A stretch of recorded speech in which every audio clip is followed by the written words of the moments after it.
Hi, so you're noticing you're having problems with your air conditioner. It's not cold or it's not blowing like it used to. Well, if it's not blowing like it used to, check your cabin air filter. If you don't know how to change that, go ahead and click up here to the right hand corner. It'll take you to the video and show you how to change your cabin air filter. Do that first.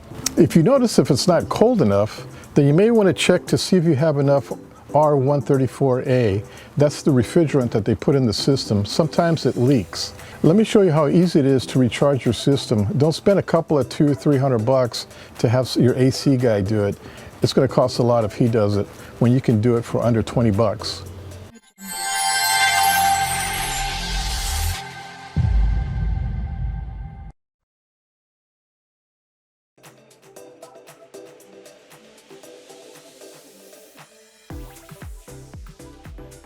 Okay, the first thing you're going to need is one of these R134A charging hose with gauge. They run anywhere from 15 bucks to 25 bucks. This one's a pretty basic ones, but you can spend more money and get some that are more complicated if you want. But for the average guy like me and you, this works perfectly and it's easy to use.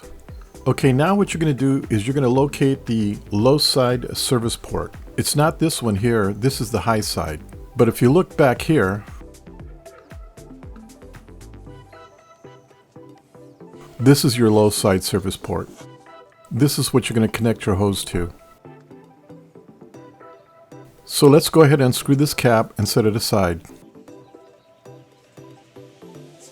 Okay, now that you got the cap off, let's take a look at the gauge. As you're looking at the gauge, you can see some colors there. You'll see three colors: white, green, and red from left to right. If the needle's in the white area, it means that it's low in freon or low pressure. If it's in the green area, it means that it has the right amount of freon or refrigerant in it. If you're in the red area, if the needle's in the red area, it means you put too much in there and there's too much pressure, which could damage the system. Now, if you look on the left side of the gauge, and you'll see this nozzle that you screw a can into it. It's got a pin on the underside. You want to make sure this is off because we're going to check the pressure on the system to see if we are low.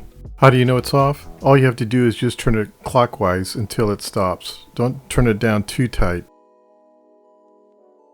Okay, you want to be really aware of this. Once you tighten it down, if you look on the other side, you'll see a needle sticking out. That's to puncture the can, but we're not ready for that yet. Now, if you look on the right side of the gauge, you're going to see this coupler. This is where you're going to connect the low side of the service port. This connects just the same way you connect an airline that has a coupler. It works the same way. Okay, the first thing we're going to do is we're going to check to see if we're low in refrigerant. So the first thing you want to do is turn the car on. Turn your air conditioner temperature to max AC.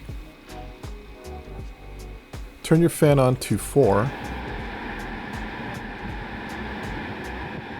Make sure your AC light is on. That means your compressor is on. Make sure that the hose is turned off. Now we can connect the hose to the low side of the service port. Once connected, we can see how much refrigerant we have in our system. You can see here mine's a little low, so let's get some in there. In order to screw in one can of R134A, the refrigerant, it's now time to open up this valve. Open it all the way.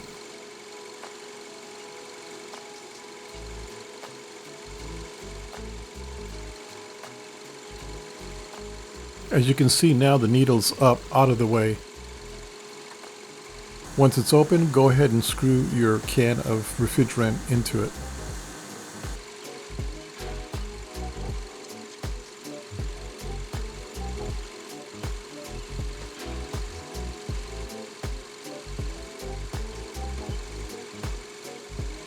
Now that you got your can screwed in, go ahead and connect it to your low side service port.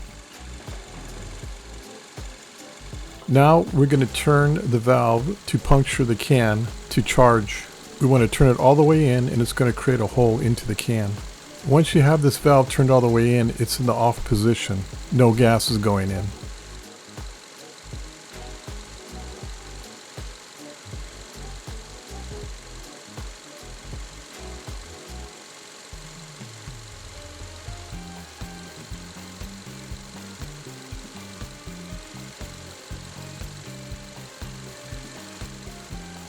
Now what you're going to do is slowly open up the valve.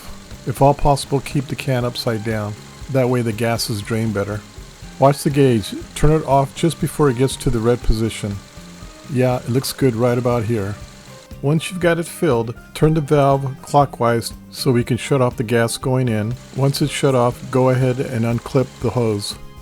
Put your valve cap back in that you removed. And you're done. See, wasn't it that easy? Plus, you saved yourself hundreds of dollars. Okay, I hope you enjoyed this video. Please like and subscribe, and of course hit the bell. Until then, we'll see you at my next video. Bye!